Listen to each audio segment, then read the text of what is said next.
सौरभच्या डोक्यात वेगळाच काहीतरी प्लॅन शिजत होता। तो कोणत्या ना कोणत्या कारणाने आई-वडिलांना त्याच्या लग्नासाठी नकारच देत होता। त्याच्या मनात नक्की काय प्लॅन आहे हे कोणालाही समजत नव्हते। सौरभने भारतात सॉफ्टवेअर इंजिनिअरिंगचे शिक्षण पूर्ण केले। सौरभ हा अतिशय हुशार इंजिनियर होता, म्हणून त्याला चांगली नोकरीही परदेशात लागली। परदेशात जाऊन त्याला 8 वर्षे झाली होती।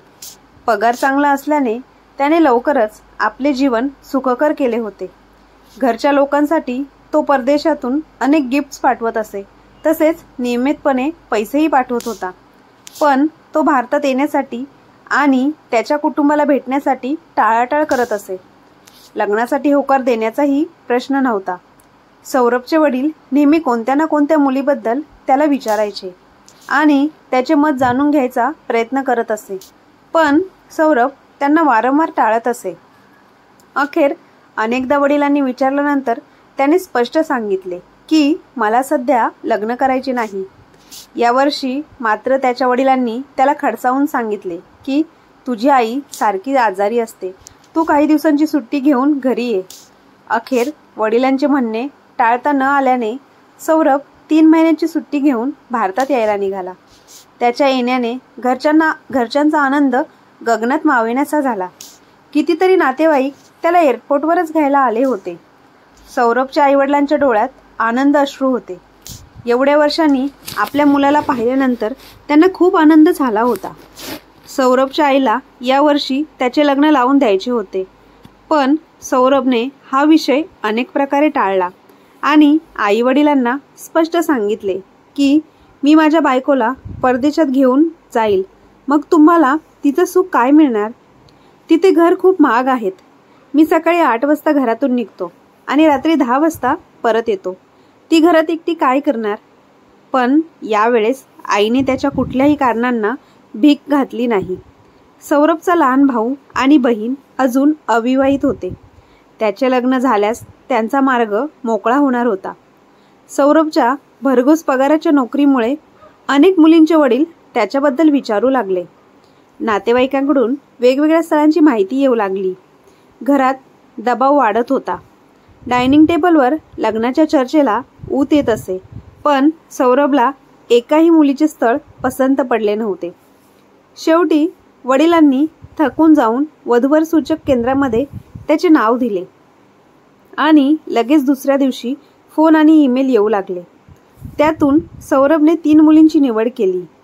या तिघींमध्ये कोणतीही मुलगी उच्च शिक्षित नव्हती, ना त्यांच्या कुटुंबाची परिस्थिती फार चांगली होती। हे पाहून सौरभच्या घरच्यांना आश्चर्य वाटले। एवढ्या शिकलेल्या मुलाने अशा मुलीची निवड का केली यावर चर्चा रंगली, पण सौरभने ठामपणे सांगितले, मला माझ्या बायकोला नोकरी करायला पाठवायचे नाही। मी पुरेसा पैसा कमावतो। मला सौंदर्य स्पर्धेसाठी बाहुली नको, तर मला साधी आणि समजूतदार जोडीदार हवी आहे। 3 मुली बघण्याचा कार्यक्रम ठरला। पहिली मुलगी खूप सुंदर होती, पण तिच्या स्वभावात सतत चंचलता जाणवत होती। दुसऱ्या मुलीचा रंग सावळा होता, पण तिचे डोळे खूप मोहक होते आणि तिची प्रकृती सामान्य होती। तिसऱ्या मुलीचा रंग, रूप आणि प्रकृती उत्तम होती। सौरभने तिसऱ्या मुलीला पसंती दिली।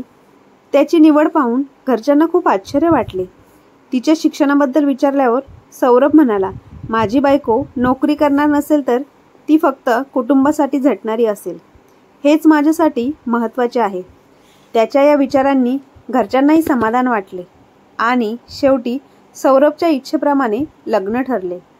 त्याचं साधं विनम्र वागणं पाहून आजूबाजूच्या लोकांना खूप आश्चर्य वाटलं। एवढा देखणा, शिकलेला, जास्त पगार कमवणारा मुलगा आणि इतकं साधं बोलणं। कोणी गमतीत म्हणालं होतं, हे तर चांदीत सोनं जोडल्यासारखं किंवा तांदळात उडीद मिसळल्यासारखं झालं। मुलीच्या कडच्यांसाठी ही एक लॉटरीच होती। कल्पनेपेक्षा देखणा आणि सुशिक्षित जावई घर बसल्या त्यांना मिळाला होता। नाहीतर कुठे मोहिनी साधी 10वी पास मुलगी आणि कुठे सौरभ देखणा, सुसंपन्न, उच्च शिक्षित नवरा। त्या दोघांचं लग्न धूमधडाक्यात पार पडलं। सौरभ आणि मोहिनी हनीमूनसाठी 15 दिवस कोकणात गेले। या 15 दिवसाचे सुख कसं उडत गेलं हे त्यांनाही कळलं नाही। सकाळी नाश्ता करून नवरा बायको हातात हात घालून फिरायला जात संध्याकाळी नवे नवे अनुभव घेत पिक्चर बघून रमून जात.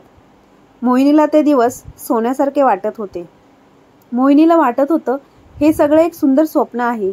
ती कधी त्याच्या मांडीवर डोकं ठेवून झोपत असे, तर कधी गळ्यात दोन्ही हात टाकून हळू आवाजात विचारत असे, आयुष्यभर माझ्यावर असंच प्रेम करशील ना? त्यावर सौरभ हसत म्हणायचा, धत पगली. कोकण सफारीवरून परत आल्यानंतर मोहिनीच्या चेहऱ्यावर वेगळाच नूर दिसत होता. तृप्ततेचं एक वेगळं समाधान तिच्या चेहऱ्यावर झळकत होतं. त्याच दरम्यान सौरभच्या सुट्ट्या संपायला आल्या होत्या आणि त्याला मोहिनीला परदेशी घेऊन जायचं होतं. मात्र त्याची आई सौरभला म्हणाली, 1 वर्ष तरी सुनबाईला इथेच राहू दे. पहिलं वर्ष तर रीतिरिवाजात जातं आणि आम्हालाही वाटायला हवं की घरात सून आली आहे ते. पण सौरभने आईचं काहीच ऐकलं नाही. तो म्हणाला, परदेशात भारतीय जेवण हॉटेलमध्ये मिळत नाही आणि घरी बनवायला वेळ नसतो. एवढा दिवस मी हॉटेलचं जेवण जेवून खूप वैतागलो आहे, पण आता त्यासाठी मोहिनीला तिथे घेऊन जाणे जास्त योग्य ठरेल. जितक्या लवकर ती तिथल्या वातावरणाशी जुळवून घेईल तितकं चांगलं. आणि त्यानंतर लगेच सौरभ मोहिनीला घेऊन सिंगापूरला रवाना झाला. जसं विमान ढगांमधून उडू लागलं तशी मोहिनीही तिच्या कल्पनेच्या दुनियेत हरवून गेली. लग्नानंतर ती ज्या जीवनाचा अनुभव घेत होती त्याची तिने कधी स्वप्नातही कल्पना केली नव्हती. विमानात बसणं तर दूरच, तिच्या कुटुंबात कोणी विमानात बसलं होतं हे तिला आठवत नव्हतं. सिंगापूरसारख्या ठिकाणाची नावही तिने फक्त ऐकलंच होतं. तिने सौरभसोबत घालवलेले दिवस ती कधी विसरू शकेल का? संपूर्ण प्रवासात ती विविध कल्पनांमधून रमून गेली होती. तिला असं वाटत होतं की ती जणू जमिनीपासून उंच हवेत तरंगत आहे. मात्र सौरभ पूर्ण प्रवासात गंभीर दिसत होता. मोहिनीची खूप इच्छा होत होती की तिने त्याचा हात हातात धरून आपलं प्रेम व्यक्त करावं, पण आजूबाजूला इतक्या लोकांच्या उपस्थितीत तिच्या मनात संकोच येत होता. कोकणामधील हॉटेलची ती खाजगी खोली नव्हती हे तिला स्पष्ट जाणवत होतं. पण थोड्याच वेळात मोहिनीच्या मनात भीती निर्माण झाली, कारण सौरभ तिला काहीसा वेगळाच वाटू लागला होता. विमानानंतर टॅक्सीने प्रवास करून दुसऱ्या दिवशी संध्याकाळी जेव्हा ते दोघं आपल्या घरी पोचले तेव्हा मोहिनीच्या मनात आलं की ती सौरभच्या खांद्यावर डोकं ठेवावं आणि तो तिला आपल्या हाताचा आधार देऊन हळूहळू फ्लॅटमध्ये घेऊन जाईल. बाहेर कडाक्याची थंडी होती. मोहिनीला खूप थंडी भरून आली होती, पण सौरभ मात्र गप्पच विचारांमध्ये मग्न बॅग उचलून पुढे चालत होता. त्याच्या डोक्यात नक्कीच काहीतरी भयानक चालू होतं. लेन पार करून दरवाजावर येताच सौरभने बेल वाजवली. मोहिनीला काही कळेना. सौरभ तर बाहेर आहे, मग घरात कोण असेल? क्षणातच दरवाजा उघडला तर एक सुंदर तरुणी दारात उभी होती. सौरभला पाहताच ती आनंदाने वेडी झाली आणि सौरभ म्हणत त्याच्या गळ्यात पडली. मोहिनीच्या अंगावर काटा आला. ती खूप घाबरली. तेवढ्या त्या तरुणीची नजर मोहिनीकडे गेली. हु इज धिस? ती इंग्रजीत म्हणाली. त्यावर सौरभ हसत म्हणाला, धिस इज मॅड. सौरभनेही इंग्रजीत उत्तर दिलं. मोहिनीला काहीच समजलं नाही. ती गप्प उभी होती. तिघेही आत गेले. आतमध्ये खोली हीटरमुळे उबदार होती. सौरभने आपल्या टायची गाठ सोडली तर मोहिनी सोफ्यावर जाऊन बसली. त्या तरुणीने किचनमध्ये जाऊन कॉफी बनवायला सुरुवात केली. सौरभने एका वेगळ्याच नजरेने मोहिनीकडे पाहिले तेव्हा तिच्या चेहऱ्यावर 100 प्रश्नांची खळबळ दिसत होती. थोड्याच वेळात सौरभ शिट्टी वाजवत किचनमध्ये गेला आणि 3 कप कॉफी घेऊन परत आला. त्याच्या मागोमाग ती तरुणीही आली. सौरभ आणि ती तरुणी समोरच्या सोफ्यावर एकमेकांच्या शेजारी बसले आणि इंग्रजीत बोलू लागले. मोहिनीला काहीही कळत नव्हतं, पण त्यांचं मन मोकळेपणाचं बोलणं आणि ती तरुणी ज्या पद्धतीने सौरभवर झुकली होती ते पाहून मोहिनीच्या हृदयात धस्त झालं. ती हतबल होऊन सोफ्यावर बसली होती. सौरभ उठला आणि एका ग्लासमध्ये ब्रँडी टाकून थोडं पाणी मिसळलं आणि मोहिनीला म्हणाला, थकली आहेस? औषध आहे, फायदा होईल, असं म्हणत त्याने मोहिनीला प्यायला दिलं. औषध पिऊन मोहिनी झोपून गेली. सौरभने मोठं ब्लँकेट आणलं आणि तिच्यावर टाकलं. सकाळी मोहिनीला खूप उशिरा जाग आली. आजूबाजूला पाहिले तर ती अजून सोफ्यावर झोपली होती. खोलीत अजून एक अंथरूण पसरलेलं होतं. आता मोहिनीला कालच्या रात्रीचे विचार सतावू लागले. तेवढ्यात सौरभ तिच्यासाठी चहा घेऊन आला. चहा पीत मोहिनीने विचारलं, ती मुलगी कोण होती? सौरभ शांतपणे म्हणाला, लिली. आता लिली कुठे गेली? मोहिनीने पुढे विचारलं. सौरभ म्हणाला, कामावर. ती इथेच राहते का तुमच्याबरोबर? मोहिनीचा स्वर कापरा झाला होता. सौरभने हलकेच मान हलवली. केव्हापासून? तिने धडधडत्या हृदयाने विचारलं. 5 वर्षापासून, सौरभने शांतपणे उत्तर दिलं. त्यावर मोहिनी म्हणाली, का? तिच्या प्रश्नाला सौरभचे उत्तर धक्का देणारं होतं. आम्ही दोघांनी लग्न केलं आहे. मोहिनीच्या हातातून चहाचा कप खाली पडला. काय लग्न? तिने घाबरतच विचारलं. सौरभने पुन्हा मान हलवली. मोहिनीच्या डोळ्यासमोर तिचं सर्व विश्वच उद्ध्वस्त झालं होतं. मोहिनीच्या आयुष्यावर वीजच कोसळली होती. तिच्या स्वप्नांमधला ताजमहाल अक्षरशः तुकडे तुकडे झाला होता. तिला आता सर्व काही संपल्यासारखे वाटत होते. तिच्या स्वप्नांचा पूर्णपणे चुराडा झाला होता. क्षणभर ती स्तब्ध झाली आणि नंतर अचानक तिच्या दुःखाचा बांध फुटला. ती हतबल होऊन स्वतःचा चेहरा हाताने झाकून रडू लागली. रडत असतानाच उत्तराची वाट न पाहता ती शून्यात प्रश्न विचारत होती. मग तुम्ही माझ्याशी लग्न का केलं? माझ्या घरच्यांना फसवायची काय गरज होती? माझं आयुष्य का उद्ध्वस्त केलं? मला इथं कशासाठी आणलं? एवढी मोठी स्वप्न दाखवायची काय गरज होती? मी तुम्हाला तर देवासारखं मानलं, पण तुम्ही तर बेईमान निघालात. तिच्या चेहऱ्यावरचे हावभाव पाहून असं वाटत होतं की ती कधीही सौरभच्या जोरदार कानाखाली वाजवेल. सौरभ तिच्या जवळ येऊन त्याची बाजू समजवण्याचा प्रयत्न करू लागला आणि तो म्हणाला, लिलीमुळे मला ही चांगली नोकरी मिळाली. ज्या कंपनीत मी काम करतो त्या कंपनीच्या मालकाची एकुलती एक मुलगी आहे. ती दिसायला सुंदर आहे, शिकली सवरलेली आहे आणि स्वतःही कंपनीत काम करते. तिच्यामुळेच मी इथं आलो. लिलीला कितीतरी लोक परदेशात मिळाले असते, पण माझ्यासाठी ती खास होती. मोहिनीने सौरभचं सर्व बोलणं झिडकारलं आणि ती रागाने ओरडली. मग माझ्याशी दुसरं लग्न करण्याची काय गरज होती? जर बायकोशिवाय राहू शकत नव्हता तर तिलाच भारतात आणायचं होतं ना. आमच्यासारख्या गरीब माणसासोबत हा खेळ खेळण्याची काय गरज होती? सौरभने शांतपणे सांगितलं, मी या लग्नाबद्दल कोणालाही सांगितलं नव्हतं. माझ्या आईवडिलांना सांगितलं असतं तर ते कधीच तयार झाले नसते. घराची प्रतिष्ठा राखण्यासाठी मला हे सगळं करावं लागलं. गावाकडे लिलीला कोणी स्वीकारलं असतं का? मोहिनीचा संताप आणखीच वाढला. ती ओरडली, तुमच्या घराच्या प्रतिष्ठेसाठी दुसऱ्या मुलीच्या आयुष्याची खेळ करणं कोणत्या शहाणपणाचं काम आहे? जर तुमचं लग्न झालेलं लपवायचं होतं तर स्पष्ट सांगायला पाहिजे होतं की मला लग्नच करायचं नाही. माझ्या आईवडिलांना फसवण्याची गरज नव्हती. ते गरीब आणि साधे आहेत म्हणून काय तुम्हाला आम्हाला फसवायचा परवाना मिळतो का? मी आणि माझ्या आईवडिलांनी इतकी स्वप्न रंगवली होती. सगळं खोटं ठरलं. सौरभने पुन्हा सांगितलं, आईवडील वारंवार माझ्या लग्नासाठी आग्रह करत होते. मला त्यांना दुखवायचं नव्हतं, म्हणूनच मी त्यांना दाखवण्यासाठी साध्या गरीब मुलीशी लग्न केलं. त्यावर मोहिनी रागाने म्हणाली, जर मी शिकलेली असते तर कोर्टात जाऊन तुमची चांगलीच जिरवली असते. मोठ्या घरातील असते तर तुमच्या खोट्या लग्नाबद्दल तुमच्या आईवडिलांसमोर जाऊन जाब विचारला असता. आता तुमचं पूर्ण आयुष्य उद्ध्वस्त केलं असतं. परंतु आम्ही गरीब घरातले आहोत म्हणून फसवलं ना. सौरभने तिच्याकडे रागाने दुर्लक्ष केलं आणि तो शांतपणे म्हणाला, माझ्या यशासाठी मला हे सगळं करावं लागलं. मोहिनीला हे ऐकून अजूनच राग आला. ती म्हणाली, माझ्या आईला आधी शंका होती. ती नेहमी विचारायची की इतक्या शिकलेल्या चांगला कमाई करणाऱ्या मुलाला दुसरी मुलगी का मिळाली नाही. एकदा आईने बाबांना सिंगापूरमध्ये तुमच्या ओळखीच्या लोकांकडून चौकशी करायला सांगितलं होतं, पण आम्ही गरीब लोक, आम्हाला कुठून माहिती मिळणार. शेवटी आम्हाला फक्त तुमच्या खोट्या गोष्टींवर विश्वास ठेवावा लागला.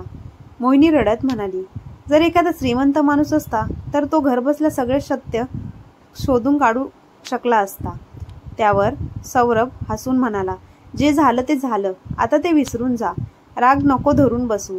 आपण भारतात गेल्यावर तू माझी बायको म्हणून राहशील आणि इथे लिली माझी बायको राहील. हे ऐकताच मोहिनीचे डोळे अश्रूंनी भरले. ती संतापाने म्हणाली, मग मला इथं आणलं कशासाठी? जर मला सत्य माहीत नसतं तर मी तिथेच तुमच्या नावाची माळ जपत राहिली असते. आता मात्र इथे प्रत्येक क्षणाला मी मरत राहील. आणि ती करणार तरी काय होती? सौरभ आता स्वतःवरचा ताबा सोडून जोरात ओरडला. तू घरकाम कर, घराची सफाई कर, जेवण बनव, भांडी घास, कपडे धुवून इस्त्री कर. घरातील सर्व कामं आता तुझीच आहेत. मोहिनी रागाने म्हणाली. मग तुम्ही भारतातून एखादी मोलकरीण आणायची होती ना. तुम्ही माझ्याशी लग्नाचं ढोंग का केलं? सौरभनी तिच्या एक कानाखाली मारली आणि उत्तर दिलं.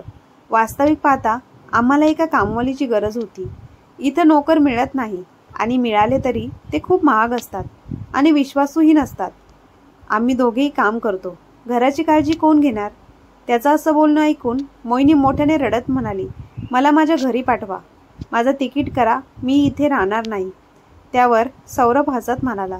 आता तुझं तिकीट काढून तुला परत पाठवणं कधीच शक्य नाही. तुला आता इथेच सडत पडावं लागणार. तिकीट काढणं सोपं नाही. हजारो रुपये लागतात. त्यामुळे तू कुठेही जाऊ शकणार नाही. शिवाय तुला कमी शिकलेले आणि साधी दिसणारे असल्यामुळेच मी निवडलं आहे. तुला इथे कसला त्रास आहे? चांगलं खा, चांगलं पी. लिली घरी नसताना तूच माझी बायको राहशील. मोहिनी आता स्वतःला फसवलेलं पाहून पूर्णतः कमजोर झाली होती. मोहिनी रागाने सौरवला म्हणाली. लिलीला घटस्फोट दे. तेव्हा तो संतापाने म्हणाला. तू तुझ्या लायकीत राहा.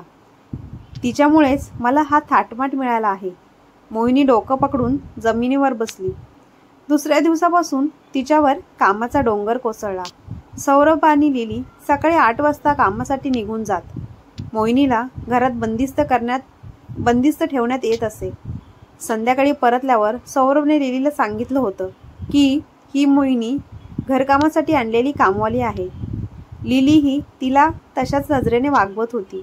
प्रत्येक गोष्टीवरून तिला शिव्या देत होती, रागावत होती. रात्र होताच सौरभ आणि लिली त्यांच्या बेडरूममध्ये आनंद लुटत, तर मोहिनी स्वयंपाकघराच्या बाजूला असलेल्या स्टोअरूममध्ये आपले दोन्ही पाय छातीशी कवटाळून रडत पडत असे. एकदा तिने घरातून पळून जाण्याचा प्रयत्न केला, पण ती पकडली गेली.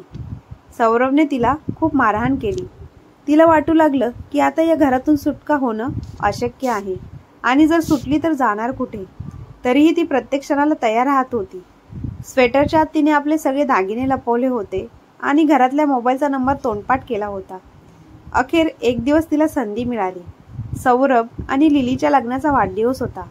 10 जोडप्यांना आमंत्रित केलं होतं. रात्री उशिरापर्यंत खाणं पिणं, नाचणं, दारू पिणं चालू होतं. अशा अवस्थेत कोणाचे मोहिनीवर लक्ष राहिले नाही. खाण्यापिण्याचं काम करून ती गुपचूप तिथून बाहेर पडली. रात्रीचे 12 वाजले होते. रस्ता व्यवस्थित माहीत नव्हता, तरी सुद्धा ती योग्य दिशेने निघाली होती. तेवढ्यातच एक टॅक्सी तिच्या जवळून गेली आणि पुढे जाऊन थांबली. मोहिनीचा घसा कोरडा पडला होता. फुपाट्यातून निघाली आणि आगीत जाऊन पडली. माहिती नाही आता काय होईल, कोण आहे, कदाचित सौरभ तर नाही ना, या विचाराने ती घाबरली. सौरभ नव्हता, पण टॅक्सीमध्ये जो अनोळखी व्यक्ती होता तो आपला वाटत होता. चेहरा दाढी आणि मिशेनी झाकलेला होता, पण प्रामाणिकपणा आणि भोळसरपणा त्याच्या डोळ्यामध्ये स्पष्ट दिसत होता. तो सरदार नवनीत पाल टॅक्सी ड्रायव्हर होता. मोहिनीने परदेशात पहिल्यांदाच सरदारला पाहिलं होतं. तिला वाटलं की त्याला पाहून तिला आपल्या भारताची आठवण झाली. भारतीय स्त्रीला पाहून नवनीत पाल पण चकित झाला. त्याला मोहिनीची घाबरलेली अवस्था खूपच जाणवली होती.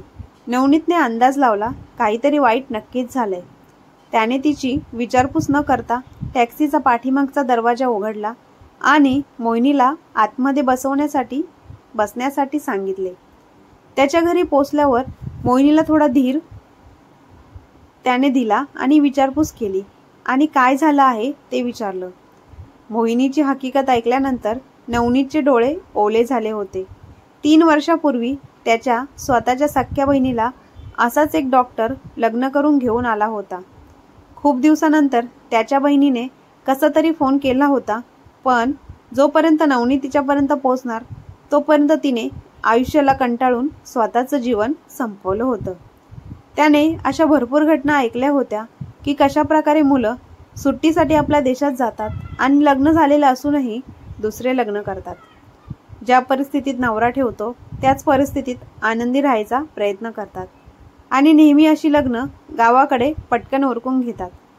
मुलाच्या आर्थिक आणि सामाजिक परिस्थितीचा स्वदेशात कोणाला काहीही माहिती नसतं. जसं सांगितलं जातं त्याच्यावर विश्वास ठेवला जातो आणि मुलींना परदेशात जाण्याची खूपच हौस असते.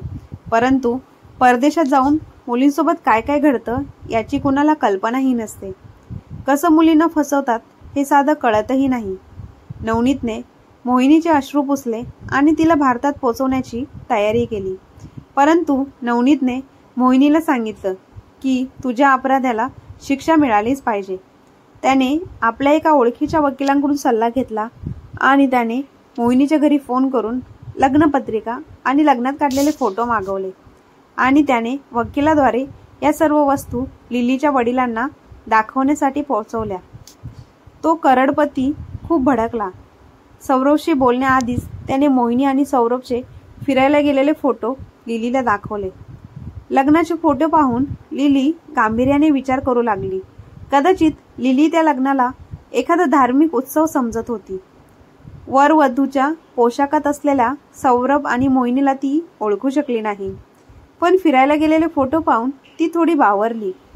फोटोमध्ये कधी झीलमध्ये नावेत बसलेले, कधी डोंगराच्या माथेवर, तर कधी केसांना सावरणारी मोहिनी आणि सौरभचे ते खट्याळ हसू पाहून लिलीला धक्का बसला.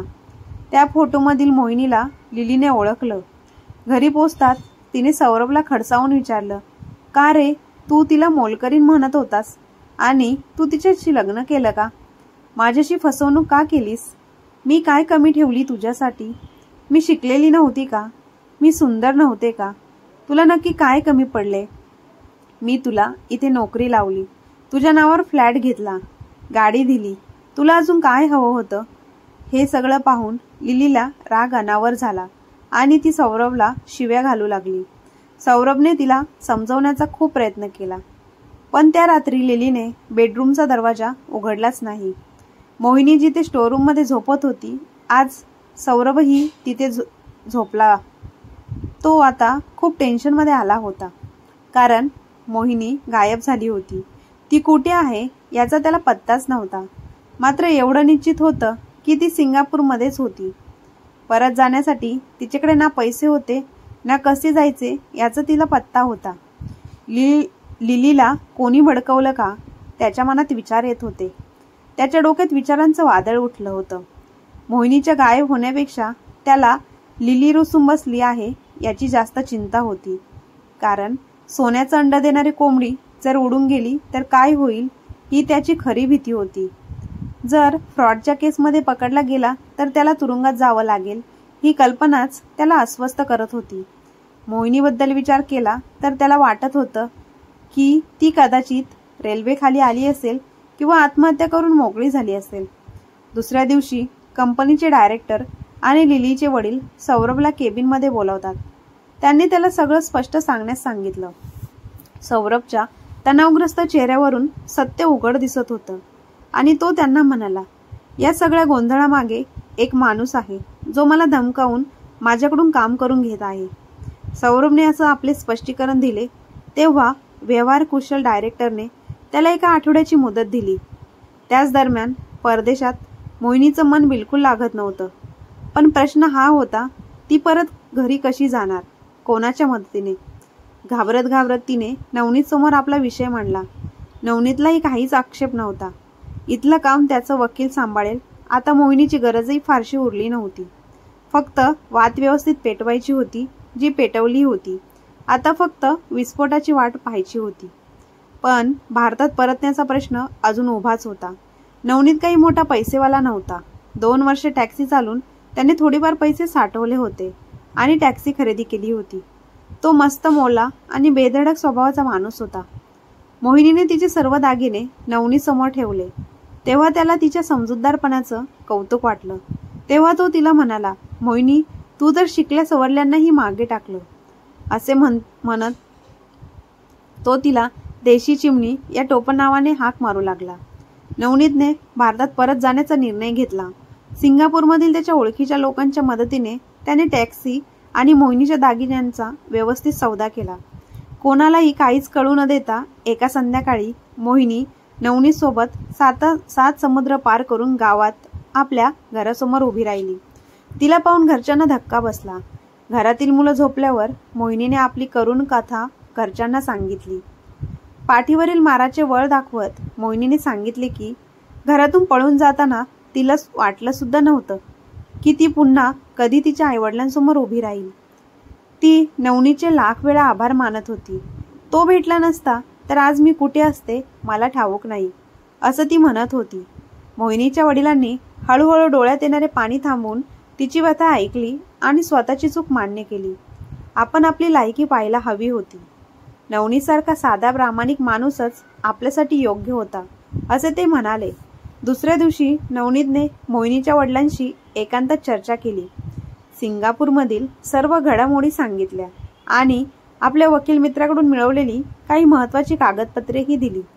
त्या कागदपत्रांमध्ये सौरभ आणि लिलीच्या पहिल्या लग्नाची नोंदणी होती. तो त्यांना म्हणाला, आपण इथे फसवणुकीचा खटला दाखल करू शकतो आणि सौरभला चांगलाच धडा देऊ शकतो. खटल्याची सुनावणी झाली तर त्याला इथे येताना पुरता घाम फुटेल.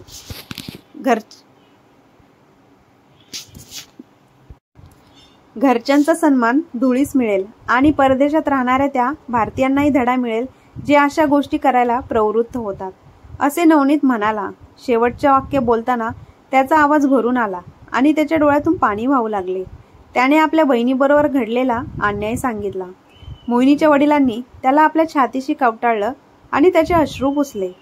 आमच्या गरिबीने आणि साधनांच्या अभावाने आमच्या हातात मर्यादा घातल्या आहेत. खटल्याच्या तयारीसाठी आम्ही असमर्थ आहोत, असे ते म्हणाले. त्यावर नवनीतने त्यांचा निरोप घेताना त्यांना सांगितले, तुमच्या सेवेसाठी मी सदैव तयार आहे. हा माझा पत्ता आहे. मला आता टॅक्सी चालवायची आहे. तुम्हाला जे योग्य वाटेल ते करा. मोहिनीच्या वडिलांनी आपल्या पत्नीशी चर्चा केली. त्यांनी मोहिनीच्या मनाचा अंदाज घेतला. तेव्हा त्यांना समजले की मोहिनी कोणत्याही परिस्थितीत सौरभ सोबत राहायला तयार नव्हती. 15 दिवसांनी खटला न्यायालयात दाखल करण्यात आला. सौरभने लिलीसोबत समझोत्याचा प्रयत्न केला, पण ती घटस्फोटावर ठाम होती. करोडपती बापाची ती मुलगी होती. तिला कशाचीच कमी नव्हती. मात्र सौरभने खोटं बोलून तिला फसवलं होतं. मोहिनीला कामवाली म्हणाल्यामुळे तिला स्वतःची खूप लाज वाटत होती. मोहिनीच्या प्रती केलेले अपमानजनक वर्तन तिच्या मनावर एक प्रचंड जखम करणारं ठरलं. तिला एकच पर्याय दिसत होता, सौरभला घटस्फोट देणे. घटस्फोट याचा अर्थ सौरभच्या अस्तित्वावर घाव करणे आणि त्याला चांगलाच धडा शिकवणे. त्याच्या आयुष्यात एक धक्का देणे होता. सौरभला दुसऱ्या कोणत्याही ठिकाणी चांगली नोकरी मिळण्याची आशा नव्हती. कुठेही गेला तरी जुन्या कंपनीच्या चांगल्या कामाचं प्रमाणपत्र सादर करावे लागणार होतं. खोटं बोलून काहीतरी सांगून नोकरी मिळवली तरी नवीन कंपनी नेहमी जुन्या कंपनीकडून रिपोर्ट मागवणारच. त्याचं भविष्य वाळूप्रमाणे हातातून गळून जात होतं. तितक्यात भारतातून न्यायालयातून कागदपत्रे सौरभकडे पोचली. त्याने त्याचं डोकं धरलं. घरच्यांना सांगितलं की मोहिनीचा काहीतरी गैरसमज झाला आहे. तिची समजूत काढून काहीतरी उपाय करावा लागेल. त्याच्या वडिलांनी मोहिनीच्या वडिलांची भेट घेतली आणि सर्व काही समजून सांगितलं. त्यांनी मोहिनीच्या वडिलांना केस मागे घेण्यासाठी अनेक विनवण्या केल्या. 50 लाख रुपयापर्यंतची ऑफरही दिली. त्यांना सांगितलं की या रकमेने मोहिनीला दुसऱ्या ठिकाणी लग्न करायला लावता येईल. पण मोहिनीने कधीच कोणत्याही किमतीत समझोता करण्याचे मान्य केले नाही. स्त्रीचा बदला सहज शांत होत नाही, असं तिने ठरवलं होतं. लिलीनेही सौरभला स्वीकारलं नाही. त्याने नोकरीही गमावली, बायकोही गमावली आणि दुसऱ्या बाजूने केस सुरू झाली. मोहिनीने त्याला भारतात परत येण्यास भाग पाडलं. तो कुठेही तोंड दाखवण्यासाठी लायक राहिला नाही. प्रत्येक तारखेसोबत सौरभचे पाऊल तुरुंगाच्या दारात चालले होते. अखेर पुढील तारखेला निर्णय सुनावण्यात आला. सौरभला 10 वर्षाच्या कठोर कारावासाची शिक्षा सुनावली गेली.